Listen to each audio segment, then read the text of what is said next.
100 ദിനം പിന്നിട്ട Hamas Israel യുദ്ധത്തിൽ പലസ്തീനിൽ മരിച്ചവരുടെ എണ്ണം 23,968 പേരാണ്. ശമനമില്ലാതെ ഇസ്രയേലി ആക്രമണത്തിൽ ഇന്നലെ മാത്രം 125ഓളം പേർ കൊല്ലപ്പെട്ടു. 265 പേർക്ക് പരിക്കേറ്റു.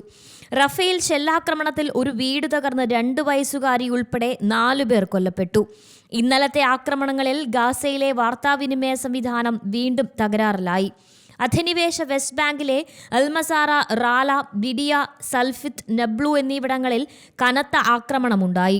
വെസ്റ്റ് ബാങ്കിലെ ജനീനിൽ ബുൾഡോസറുകൾ ഉപയോഗിച്ച് ഒട്ടേറെ വീടുകൾ തകർത്തു. ബെയ്റൂട്ടിൽ കൊല്ലപ്പെട്ട ഹമാസ് നേതാവ് സലെ അൽ അറൂറിയുടെ 2 സഹോദരിമാർ ഇന്നലെ വെസ്റ്റ് ബാങ്കിൽ കൊല്ലപ്പെട്ടു. 355 കുട്ടികൾ ഉൾപ്പെടെ 6000 പലസ്തീനികളെ ഇസ്രയേൽ ഇവിടെ അറസ്റ്റ് ചെയ്തതായി പലസ്തീൻ പ്രിസണേഴ്സ് സൊസൈറ്റി അറിയിച്ചു. ഗാസയിലെ 30,000-ത്തിലധികം കേന്ദ്രങ്ങളിൽ ബോംബിട്ടതായി ഇസ്രയേൽ സൈന്യം അറിയിച്ചു. ഏകദേശം 2 ദശലക്ഷം ആളുകൾ കുടിയൊഴിപ്പിക്കപ്പെട്ടു.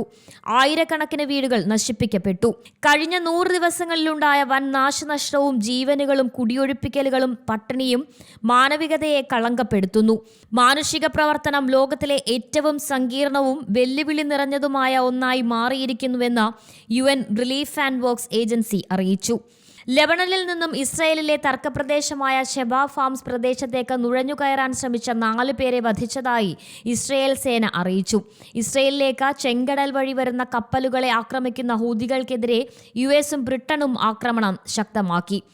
യുദ്ധം ഒന്നിനും പരിഹാരമല്ലെന്നും മനുഷ്യരാശിക്കെതിരായ ഈ കൊടുംപാതകം എത്രയും വേഗം അവസാനിപ്പിക്കണമെന്നും ഫ്രാൻസിസ് മാർപ്പാപ്പ വീണ്ടും അഭ്യർത്ഥിച്ചു. ജനം സമാധാനമാണ് ആഗ്രഹിക്കുന്നതെന്നും യുക്രൈനിലും ഗാസയിലും ഉടൻ വെടിനിർത്തൽ ഏർപ്പെടുത്തണമെന്നും മാർപ്പാപ്പ ഞായറാഴ്ച സന്ദേശത്തിൽ പറഞ്ഞു. News desk C Malayalam news. ഏറ്റവും പുതിയ വാർത്തകളും വിശേഷങ്ങളും വിരൽത്തുമ്പിലറിയാൻ സി മലയാളം ന്യൂസ് എല്ലാ ഡിജിറ്റൽ പ്ലാറ്റ്ഫോമുകളിലും ലഭ്യം.